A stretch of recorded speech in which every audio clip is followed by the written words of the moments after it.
Tetaplah tenang. 1 Petrus 4 ayat 7b. Karena itu kuasailah dirimu dan jadilah tenang supaya kamu dapat berdoa. Bila kita tenang, kita bisa berdoa, dan banyak persoalan yang dapat kita selesaikan ketika kita berdoa. Bahkan di Mazmur 62 ayat 2, hanya dekat Allah saja aku tenang, daripadanya lah keselamatanku.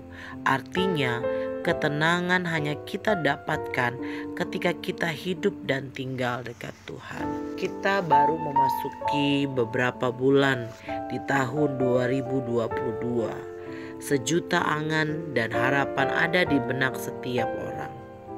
Sesungguhnya kita tidak dapat mengerti secara pasti kehidupan kita di tahun ini. Apakah semakin baik atau semakin sulit? Sebagai orang percaya kita harus tetap tenang. Ketenangan bukanlah sebuah keadaan, melainkan sebuah keputusan. Artinya, seburuk apapun situasi yang ada dan membuat hati tidak tenang, kita dapat memutuskan agar tetap tenang. Mengapa kita harus tetap tenang dalam menjalani hari-hari yang sulit? Karena kita punya Tuhan yang tidak pernah meninggalkan kita dan pertolongannya selalu tepat pada waktunya. Dalam Mazmur 46 ayat 2, Daud berkata, Allah itu bagi kita tempat perlindungan dan kekuatan, sebagai penolong dalam kesesakan sangat terbukti. Jadi tidak ada alasan untuk tidak tenang. Hari-hari ini dunia semakin kehilangan ketenangan. Semua orang gelisah.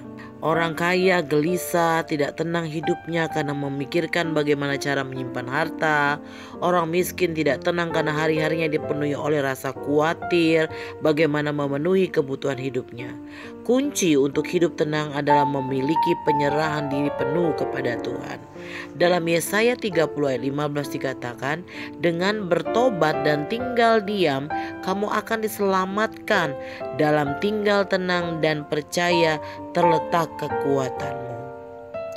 Ternyata ketenangan dari diri seseorang mendatangkan kekuatan yang luar biasa. Orang yang tenang dapat kuat menghadapi persoalan apapun. Sebaliknya, orang yang tidak tenang, pikirannya akan cenderung menuju ke arah negatif.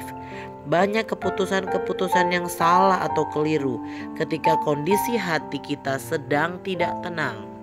1 Petrus 4 ayat 7b tadi katakan, kuasailah dirimu dan jadilah tenang.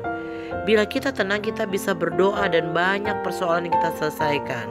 Mari jalani hari-hari ini dengan penyerahan diri kepada Tuhan, sehingga kita tetap tenang di segala situasi. Puji Tuhan, Tuhan memberkati. Mari kita berdoa. Terima kasih Bapa yang baik buat firman-Mu untuk kembali menguatkan kami menjalani hari-hari. Kami melihat begitu hal mengkhawatirkan dalam kehidupan kami, tapi kami percaya dan berserah penuh kepada Tuhan, maka Tuhan pasti akan memberikan ketenangan bagi kami dan kami mampu menghadapi hari ini. Terima kasih Tuhan buat firman-Mu. Kami berusaha untuk lebih tenang dalam menghadapi segala sesuatu. Kami bersyukur di dalam nama Yesus. Haleluya. Amin.